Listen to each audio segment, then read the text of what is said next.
Election commission सबसे पहले तो हमने शुक्रिया अदा किया है इलेक्शन कमीशन का कि उसने एक सियासी जमातों के साथ मुशावरत का जो सिलसिला शुरू किया है। इससे जो कुछ अवाम हैं वो दूर हुए हैं। इलेक्शन कमीशन ने हमें ये यकीन दहानी कराई है कि वो अपनी आइनी ज़िम्मेदारियों से गाफिल नहीं है और उसकी ख्वाहिश है इलेक्शन कमीशन की कि मुकर्ररा मुद्दत के अंदर इलेक्शन होने चाहिए। पार्टी की तरफ से तारिक हसन साहब ने, मोहतरमा मिसेस फ़ारूक खान साहबा ने और रिजवान सादिक साहब ने और मैंने कुछ तजावीज़ दी।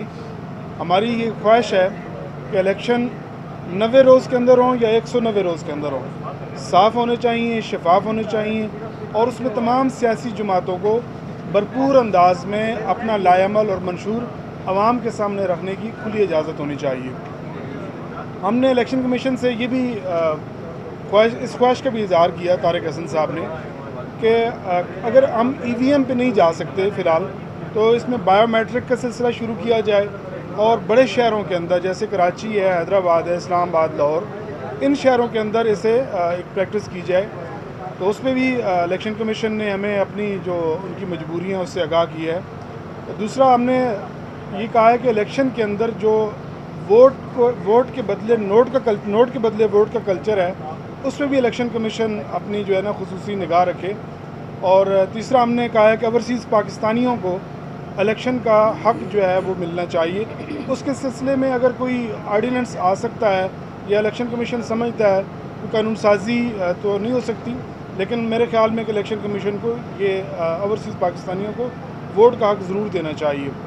हमने ये भी गुजारिश की है कि जो इलेक्शन इस्लाहात हैं उसके बगैर इलेक्शन ना कराया जाए, क्योंकि इलेक्शन हो जाते हैं और फिर बाद में इलेक्शन कमीशन जो है वो तनकीद का निशाना बनता है। लेकिन जो इलेक्शन कमीशन के फाजिल मेंबरान थे उन्होंने हमें ये यकीन दहानी कराई है कि इंशाअल्लाह अज़ीज़ अब जब भी इलेक्शन होंगे उनकी ख्वाहिश है कि जल्द से जल्द इलेक्शन हो, वो साफ़ होंगे, शफाफ होंगे और उस पर कोई भी जो है वो उंगली नहीं उठा सकेगा। तो हमने कहा कि जी कुछ इलेक्शन कमीशन ने अपनी मजबूरियाँ बताई हैं, तो हम ये समझते हैं कि रियासत जो है वो इलेक्शन कमीशन को ख़ुद मुख्तार बनाने के लिए अपनी ज़िम्मेदारियाँ पूरी करे और सियासी जमातें इलेक्शन कमीशन को मजबूत करने के लिए अपना किरदार अदा करें। तमाम सियासी जमातों की तरह हमने भी इस बात को डिमांड किया कि जी इलेक्शन कमीशन आइन के मुताबिक 90 दिन में होने चाहिए। लेकिन ये अमल करने से पहले हमें खुद पहले भी सोचना चाहिए था कि हमने लास्ट में जाते हुए इसको पास किया कि जी जो इलेक्शन है वो नई सेंसस के मुताबिक हों। जब नए सेंसस के मुताबिक होंगे तो भाई तो डिलिमिटेशन तो करनी पड़ेगी ना आपको, तो वो इलेक्शन कमीशन तो फिर एकदम नहीं कर सकता। उसके लिए भी एक प्रोसेस है। अगर वो प्रोसेस नहीं होगा तो फिर कल लोग इतराज़ करेंगे कि भाई आपने बगैर प्रोसेस के और बगैर एक प्रोसेस को कंप्लीट किए हुए कैसे आपने ये कर लिया। तो इलेक्शन कमीशन से हमारी ये बात हुई है, उन्होंने ये कहा है कि हम उस प्रोसेस को जितना एक कानून के अंदर रहते हुए शॉर्टेस्ट कर सकते हैं हम उसको शॉर्टेस्ट करेंगे। उन्होंने हमें इस बात की यकीन दहानी करवाई है और उसके बाद हम इलेक्शन शेड्यूल का अनाउंस कर देंगे। इस बात की उन्होंने हमें यकीन दहानी कराई है। लेकिन अगर अब ये समझें कि जी 90 दिन में इलेक्शन हो जाएंगे तो मैं नहीं समझता कि ये पॉसिबल है। और ये हमने भी उनकी बात से यही समझा है कि ये पॉसिबल नहीं है। इसमें हमारी अपनी सियासी जमातों की भी जिम्मेदारी बनती है, क्योंकि उस वक्त तमाम जमातें इस चीज़ में शामिल थीं कि जब हमने बिल पास किया कि जी इलेक्शन जो है नए सेंसस के मुताबिक होने चाहिए। तो भाई नए सेंसस का मतलब सिर्फ ये नहीं है कि बस कह दिया और हो गया। सेंसस के मुताबिक डिलिमिटेशंस भी होंगी और डिलिमिटेशंस के लिए एक प्रोसेस है, उसको जो है आपको जो है वो अडॉप्ट भी करना पड़ेगा। रेजलाई ग्रुप तो कोई भी नहीं, वो PTI में है। पहली बात तो ये वो PTI में है। और इलेक्शन कमीशन का जी ये काम है कि पाकिस्तान के तमाम जो भी सियासी जमातें उनको पूरा मौका फराहम करना और वो अपने राय दही का इस्तेमाल कर सकें। एक चीज़ हमने और जो इलेक्शन कमीशन से आज हम डिस्कस किए, एक तो ये कि जी कंट्रोल रूम एक बनाया जाए। हमने कहा है उनसे रिक्वेस्ट की है कि जी 24/7 वो काम करे और जो भी लोग अपना कोई प्रॉब्लम हो वो उनसे कांटेक्ट कर सके।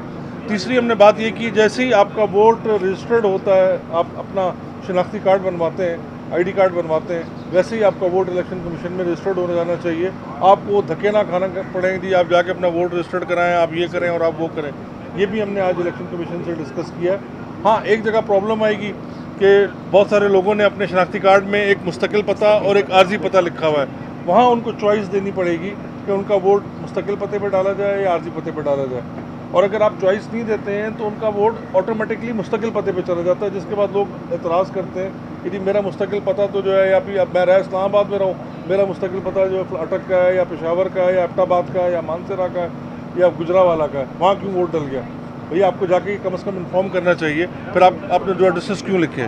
तो ये एक बड़ा प्रॉब्लम था, इस पर भी हमने इलेक्शन कमीशन से बात की है। देखिए नहीं, हमारा निगरान सेटअप से कोई वास्ता नहीं, हम तो कहते हैं जी हर चीज़ आइन के मुताबिक होनी चाहिए। हमारा तो एक सियासी जमात होने के हवाले से हमारा यही मुतालबा है और हम यही कहेंगे, और हमने इलेक्शन कमीशन से भी आज यही कहा है। जब हमने उनको अपनी आइनी मुतालबा किया तो उन्होंने भी अपनी आइनी जो चीज़ें हमें बताई कि ये भी हमारी भी ये बाउंडिंग्स हैं, हम उनको बाईपास नहीं कर सकते। चौधरी शुजात साहब ये समझते हैं कि पाकिस्तान के जो मसाइल हैं, जब तक सियासी इस्तेकाम नहीं आएगा और माशी इस्तेकाम नहीं आएगा तो मसाइल हल नहीं हो सकते। इलेक्शन मसाइल का हल नहीं है, मईशत की बहाली मसाइल का हल है। और मैं समझता हूँ कि जो मुक़्तदर क़ुव्वतें हैं वो कोशिश कर रही हैं कि पाकिस्तान की जो माशी सूरत हाल है वो बेहतर हो, और जब ये बेहतर होंगे तो इंशाअल्लाह इलेक्शन भी फ्री एंड फेयर होंगे और अच्छे होंगे। और दूसरी बात यह है कि जो आप पूछना चाह रहे हैं, मेरे ख्याल में 90 रोज़ के अंदर इलेक्शन नहीं हो रहे, इलेक्शन थोड़ा सा आगे जाएंगे। और अच्छी बात है कि सियासी जमातों को अपना मंशूर, अपना लायामल आवाम तक और वोटर तक पहुँचाने में बेहतर अंदाज में उन्हें मौका मिलेगा। जी बहुत शुक्रिया।